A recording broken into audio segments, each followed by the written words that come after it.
कंकाल का रहस्य।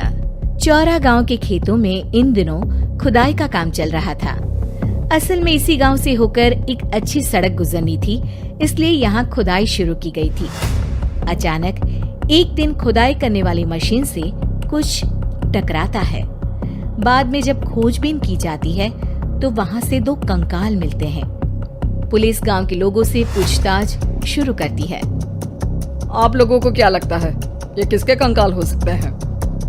अरे साहब, हमें क्या पता ये किसके कंकाल है, आप ही लोग पता लगाइए। हम लोग तो बहुत ज्यादा डरे हुए हैं। हाँ, हमारी फॉरेंसिक टीम अभी आ रही है। ये बताओ कि इस गांव के रहने वाला कोई जोड़ा गायब तो नहीं ना? क्योंकि शुरुआती जांच में तो ये बात सामने आ रही है कि एक कंकाल किसी पुरुष का है तो एक किसी महिला का। साहब, हमें तो बहुत डर लग रहा है।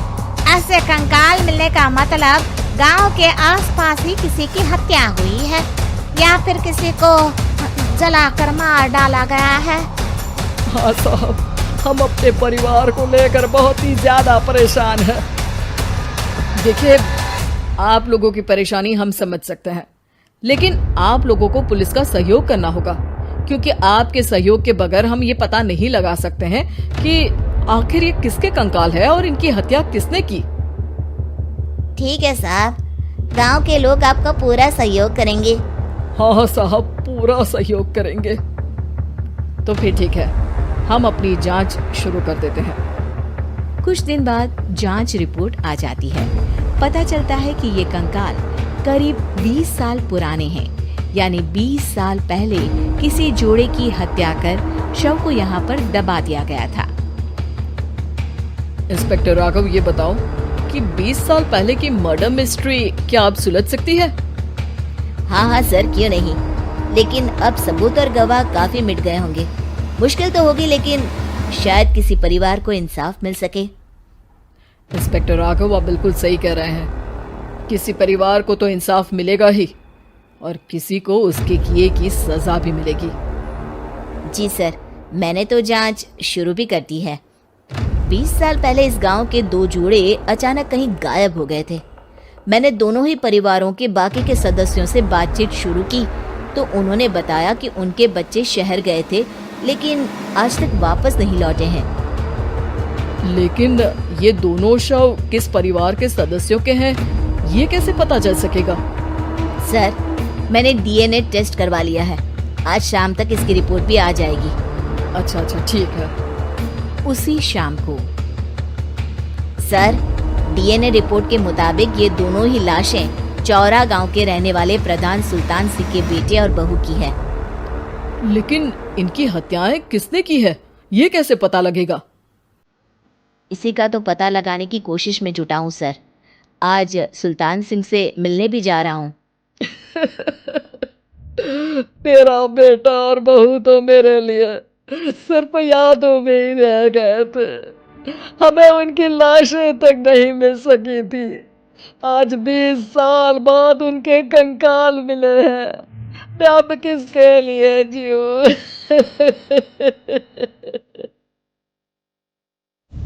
लेकिन सर, क्या आपकी किसी से कोई दुश्मनी थी? अपने बेटे बहू की हत्या के लिए आप किसे जिम्मेदार मान रहे हैं? अब मैं किसका नाम बोलूं?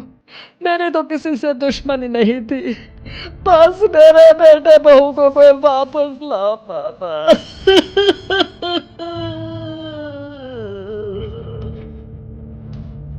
इसके बाद सुल्तान सिंह फूट फूट कर रोना शुरू कर देते हैं। सर, अब आप इनका अंतिम संस्कार करवा सकते हैं। कम से कम इनका शरीर ना सही, इनका कंकाल तो आपको मिला है। लेकिन हाँ, अगर आपको कुछ भी याद आए तो ज़रूर बताइएगा।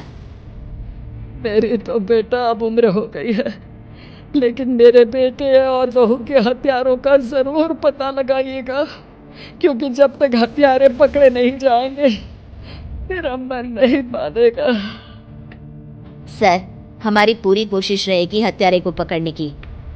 लेकिन एक बात बताइए, उस वक्त आपको किस पर शक गया था? उस वक्त मेरे एक ड्राइवर को पकड़ा गया था, लेकिन सबूतों के अभाव में उसे छोड़ दिया गया था। अच्छा, और ड्राइवर पर कैसे शक हुआ था? क्योंकि उस दिन ड्राइवर छुट्टी पर था। उस समय लेकिन लाश तो नहीं मिल सकी थी। उस वक्त पुलिस ने बहुत कोशिश की थी, लेकिन दोनों की डेड बॉडी नहीं मिल सकी थी। ठीक है, हमारी तफ्तीश चल रही है, मैं फिर आऊँगा। इसके बाद इंस्पेक्टर वहां से चला जाता है और सुल्तान सिंह अपने बेटे और बहू की याद में खो जाते हैं। कुछ दिन बाद सुल्तान सर, एक बात बताइए, जब आपके बेटे बहू की हत्या हुई थी, उसी के आसपास आपके ही गांव का रहने वाला एक और जोड़ा उसी वक्त गायब हो गया था ना? हाँ सर, अलका और अभिषेक, वो भी मेरे बच्चों जैसे ही थे।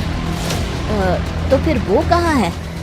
उनका भी आज तक पता नहीं चल सका, लेकिन बताते हैं कि कुछ साल पहले अभिषेक को गांव के ही किसी आदमी ने मुंबई में देखा था, लेकिन फिर वो गायब हो गया।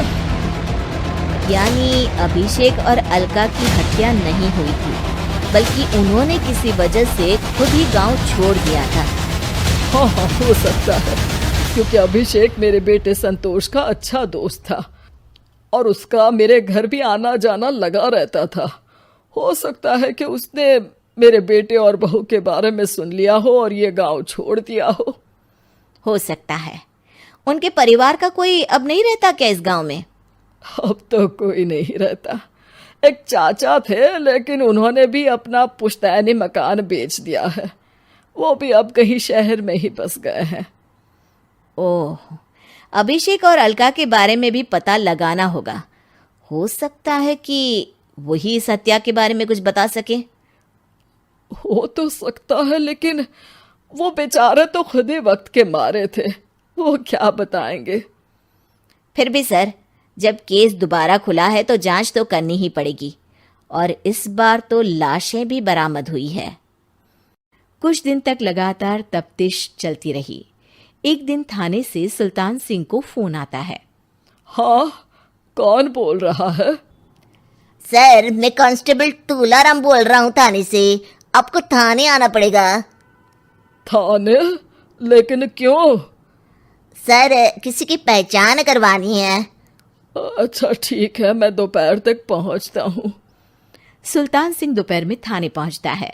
कई पुलिस के अधिकारी वहां मौजूद रहते हैं। सर, आपके बेटे की हत्या का रहस्य आज शायद सुलझ जाए। अच्छा इंस्पेक्टर राघव, पर वो कैसे? सर, उस आदमी को देखिए, क्या वही अभिषेक है?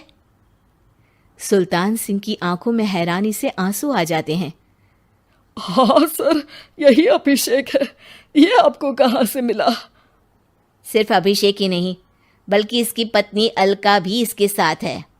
मैडम, जरा अभिषेक की पत्नी को लाइए। जैसे ही अलका को पेश किया जाता है, सुल्तान सिंह जमीन पर गिर जाते हैं। सुल्तान सर, क्या हुआ आपको? आप अलका को देखकर गिर क्यों गए? सुल्तान सिंह सर पकड़कर बैठ जाते हैं। ये अलका नहीं, बल्कि ये तो मेरी बहू रितु है। पूरा थाना एक दूसरे का मुंह देखने लगता है। क्या? इसके बाद हर किसी को दो कंकाल और हत्या का रहस्य समझ में आ गया।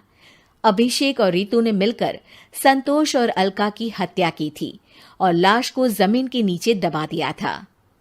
आज 20 साल बाद इस हत्या का रहस्य खुल सका था कि अवैध प्रेम संबंध में 2 मासूमों की जान गई थी।